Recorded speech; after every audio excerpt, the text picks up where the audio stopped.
Hello everyone, this is Dark Skeleton, and I just wanted to go ahead and rant for a little bit about an arena run I just did, and this is the day before the Grand Tournament comes out, just so you know.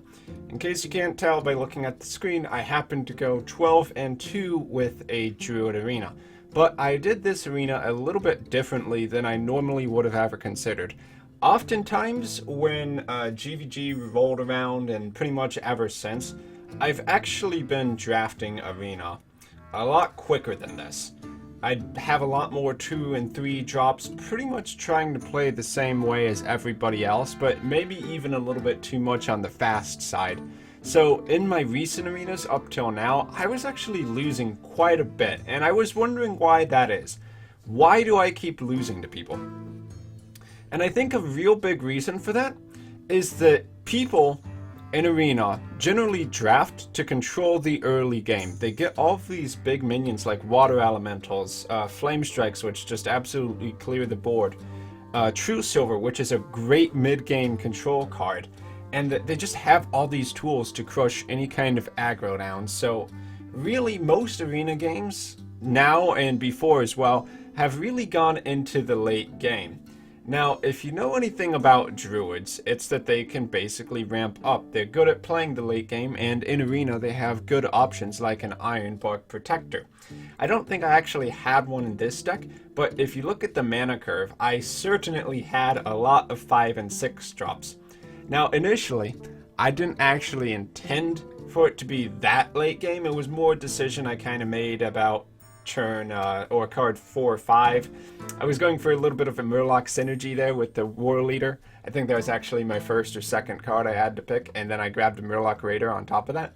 Surprisingly, I actually got to pull off the 4-2 Murloc Raider against a 1-3 Northshire Cleric once. But the main point here I'm trying to illustrate is that I got 12 wins with 2 losses. My first loss was after my 6th win, so this was a really solid deck. You look at the mana curve and you're like, good God, I have no 2 and 3 drops. How the hell did I survive the early game? Well, part of it was lucky mulliganing, I'll give you that. There were only a couple games where I really got screwed on the mana curve, and I would just play every single match really slow. Like, my turn 2, even if I was on the coin, would be I'd just play the 2 drop. I would save my coin until I wanted to get those 5 drops out, because then I could turn 4 Druid of the Claw, turn 5 Druid of the Claw, and that's just really strong. Even if I lost a little bit in the early game, it's just fine. So why did this deck succeed? And I think the reason for that is that most people are trying to play control decks in Arena. And the deck, generally speaking, constructed or in Arena, that is just slightly slower and can survive long enough to get a little bit later in the game, is generally the one that wins. Now, most sane Arena players, even the good ones, are not going to take a curve this high where you have more 6 drops than you do 2 drops even. That is really counterintuitive. However, like 9 out of 10 people, they're trying to go for trades, and they look at my hand size. It's not great. Maybe I innovated something out. I did have 2 innovates there, and that was a good call. Innovate is good for this kind of deck. They look at my hand size and they think they can win. They think they can just control me, run me out of cards. But the thing is, you don't really need card draw when your average card is a 5 drop or a 6 drop. You just put all these creatures down, and by the time your opponent realizes that they're actually the ones that are going to lose this just because of the card quality you have as the Druid, it's pretty much too late. The matches I lost, first one was against a Paladin. The reason I lost was solely because I played Ogre Magi into a turn 4 Paladin over Violet Teacher. My original plan was Violet Teacher. I got really greedy. I wanted to get a big swipe, and I paid the price for that.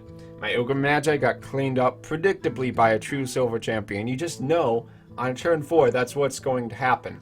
So I made a noob mistake, and for that I deserved to lose that match.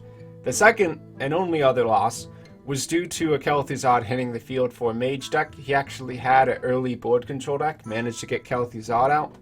And then on top of that, he played Duplicate. And I knew it was Duplicate, but there was absolutely nothing I could do. There was no other way to kill one of his minions off, duplicate something I didn't want, and then trade into Kel'Thuzad. So I had to play around the idea that it wasn't duplicate, but it was, so what can you do? Your opponent has 2 extra Kel'Thuzad's in his hand, you pretty much lose then.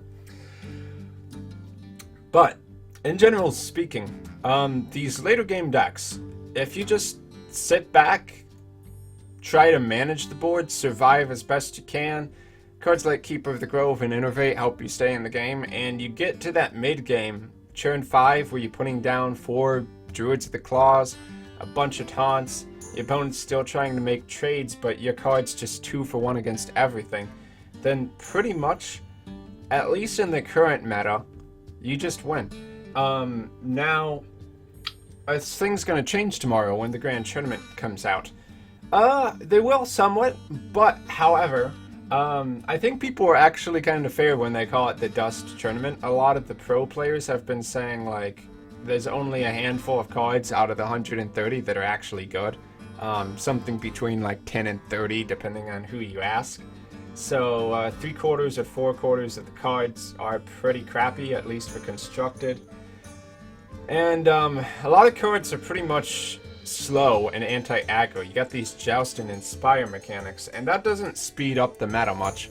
Aggro, except for like Aggro Priest, which isn't really going to be a thing too necessary. No, I won't say that. I will try Aggro Priest. Aggro Priest might be able to do something with this set.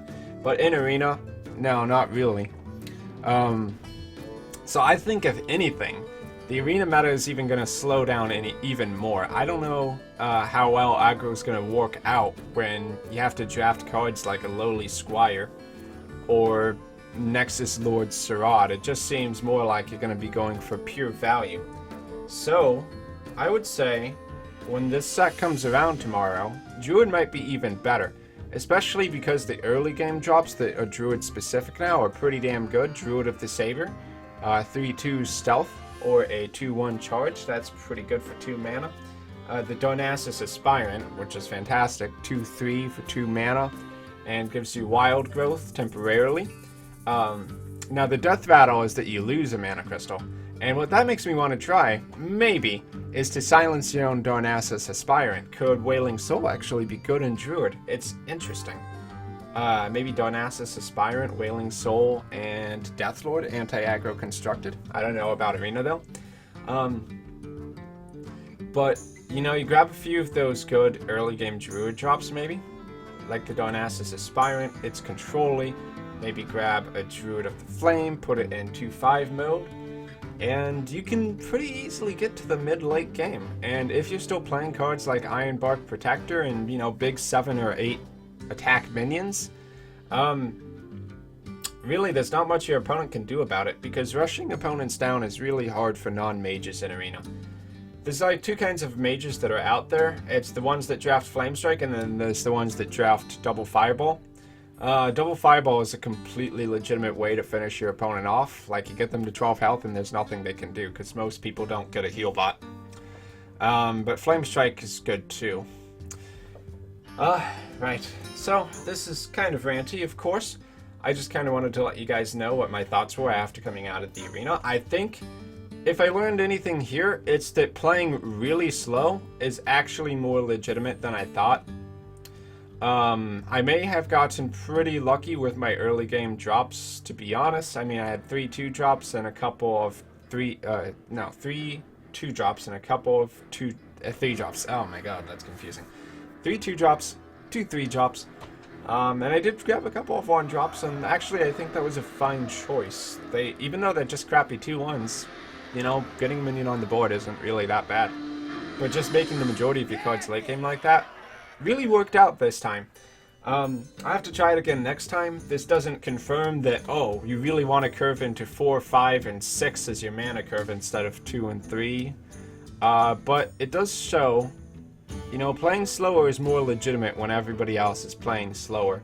Just like Constructed, you want to figure out what other people are playing and then try to play around that. In Constructed, I've been playing a lot of Ramp Druid. I just lazily got to rank 10 just for the August chest, and I don't really feel like going past that, though I'm sure I could. Ramp Druid, basically it's just anti-aggro taunts, and all the face hunters just die. And half the meta is face hunter and aggro tempo mage right now. So it's really easy for that deck to win. Likewise in Arena, you just play a bigger control deck and you beat all the lesser control decks. Really simple. Okay, well, I think I said just about everything I wanted to say. Sorry if this was a little bit too ranty. We'll be probably doing some Grand Tournament videos as things go on. I'm going to play around with a bunch of the cards. There are some interesting ones, there are some really bad ones, and there are some really good ones. Especially for Priest, I think. Like the Dark Angel, that might be a good aggro card even. So, until the next video, I've been Dark Skeleton, thanks for watching, and I will see you then.